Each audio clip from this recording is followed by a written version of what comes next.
All right, midday, 10:35. Coach Micheal Burt. I'm here at the Lodge in Tennessee. This is where I'm going to be next Wednesday for my Activate event. Free online. You can pay to be in the room.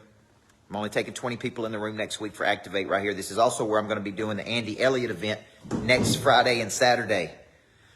If you're ready to really increase your sales and get better. And so I did do a morning drive this morning because I was with my kids and I've been on the road this week. So anytime I don't want to do something, I do it. When in doubt, I take an action. And I was going to bring you a little bit of insight into a webinar I'm doing today at 12:30 called Get Your Ship Together. Everybody deals with ship. How you deal with that ship, how you write the ship, how you convert, how you follow up, how you get people excited, how you build enthusiasm, how do you locate an ambition, how do you stay in the game is so important to whether you win or whether you lose, guys. Okay, and so we're doing this webinar at 12:30 today called Get Your Ship Together, and it's in preparation for me to go to Austin Buchanan, for me to go to Canada. I've never been to Canada. So I'm coming to Canada at the end of this month in May with one of our certified coaches, Thomas C. Davidson, and they're calling that day, Get Your Ship Together, turn your ship around. Here's the deal. Psychologists call this escalation of commitment to a failing cause. It's when it's like a little fly trying to get out of the lodge, and he just thinks he'll fly harder, Daniel Hodges, to get out. And he's exerting all of his little energy, and he's just hitting the thing and the door could be open over there, but he can't see the door to fly out. So he just keeps escalating his commitment to a failing cause, Lisa Galloway. Escalation of a commitment to a failing cause. Lisa Patrick, let's do something on the other side of Canada, okay? So I'm doing this webinar today at 12:30, and what I'm going to do is I'm going to talk about creativity. I'm going to talk about creativity that I'm using right now to generate sales. I'm going to talk about how I'm trying to skill my salespeople up so that they can get better. Okay? I'm trying to find a way to win, and I'm going to keep going until we figure it out. So if you want to hear my top 3 strategies for getting your ship together, has a lot to do with what you encourage, which is what you allow, has a lot to do with how you follow up and how you the mindset you have of attack, has a lot to do with how you pivot and pursue something. That's what it has a lot to do with, okay? 12:30 today is completely free. I just posted on my Facebook page. Get your ship together, folks, okay? And let's keep rolling, because sometimes working harder is not always the solution. Sometimes it's just a new strategy. Sometimes it's a commitment.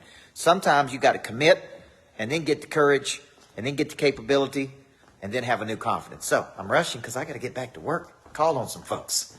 All right? You guys have a great day. God bless you. 2018, I spent $1 million on my staff, and our results got worse. And I remember coming in and going, I've hired all you people, and our numbers are getting worse. Like, everybody's making less money, and I'm making less money, right? It's like, why do I have all these people if we're making less money? We should be making more money with all these people. Everybody with me? So then I downsized to like 3 or 4 just core people. And then I've outsourced. And then I've tried to do this. So it's like, this is like a puzzle. How do I solve this puzzle to get from here to there? And so, but typically it's who, not how. And that's a book title. It's a great book. Who, not how. Okay, we get caught up in the how. How am I going to do it? I don't know how to do it. So I'm not going. So I'll just do what I know how to do. Then I'm going to get these results. I'm getting the same results year after year. So it's like, who can help me do this? Is it one person who knows how to do it? Is it, okay? Now, in 2018, we hired a virtual team out of Houston, Texas to do my virtual events. Now, that virtual events team were boyfriend and girlfriend that were engaged to each other, and they studied it like crazy, and they helped us generate $2 million more through 4 events. Okay? So they know what they're doing, right? That would be a good move. So it's like, all right, let's do that. Boom. Okay, how do we do this? So for you, the exercise right here is, if I'm trying to get my business bigger 5 times, I could just work harder and get it over here and make a little bit more money next year. Okay? Because how many of you are working a lot harder but you're not making any more money? Yeah. And how much more money is a lot of money? Or is it incremental? So the question is, how would you 5 times a business or 10 times your business? What would have to happen for you to do that? What missing structures do you have right now structurally to actually grow your business to that level? Okay? Now, let me give you one more example, then I'll let you do the exercise. We're trying to make this book a Wall Street Journal bestseller. Okay? And we're going to do that with your help, right? So I paid a guy $14,000 for 3 hours to show me the strategy and how to make this book a Wall Street Journal bestseller. There are 5 strategies to make it a bestseller, okay? Book in lieu of fee, which means you exchange your time.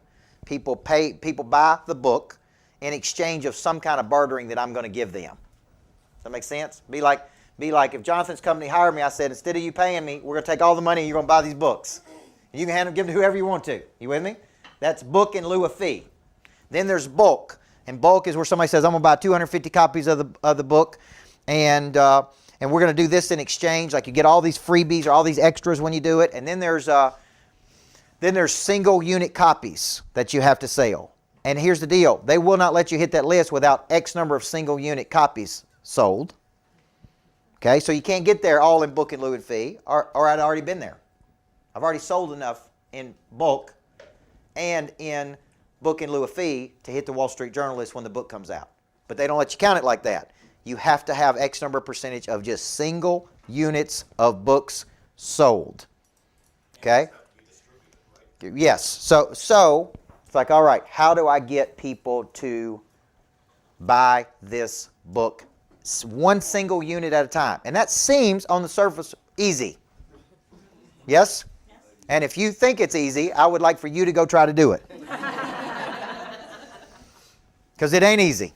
It's actually one of the hardest things I've ever sold in my life, getting people to just buy that book in pre-order before the book is out. Because the book don't come out until January 31st.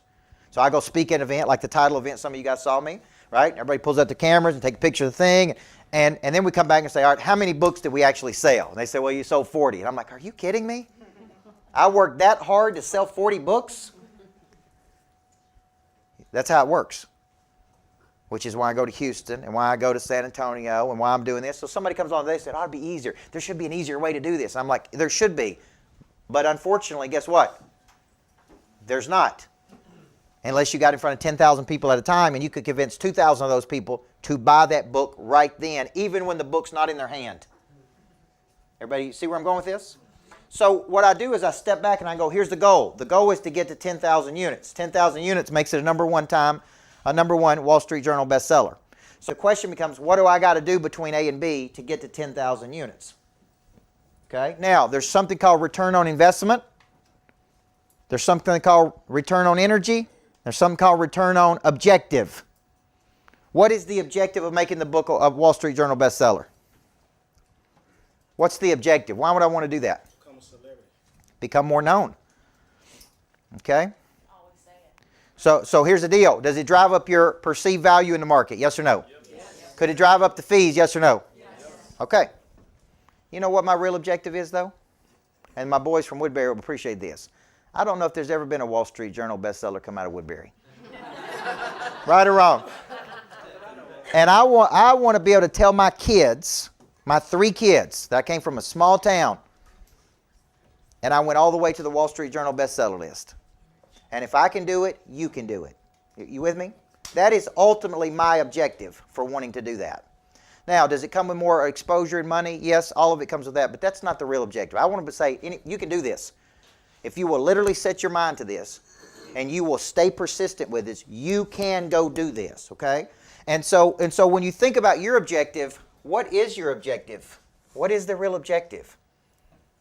Is it more customers? Is it more money? Is it more time? Is it more freedom? Is it you want to own the business but not run it? Is it you want to, you see where I'm going with this? Like what is this over here? In sports, it's easy. It's to win a championship. But I'd ask Jeff, is it possible for everybody where every person's at to win a championship. No. So then it comes down to how much money we're pouring into it, and how can we get athletes, and how good are our facilities, and you could even do your best job ever and still not win a championship, right?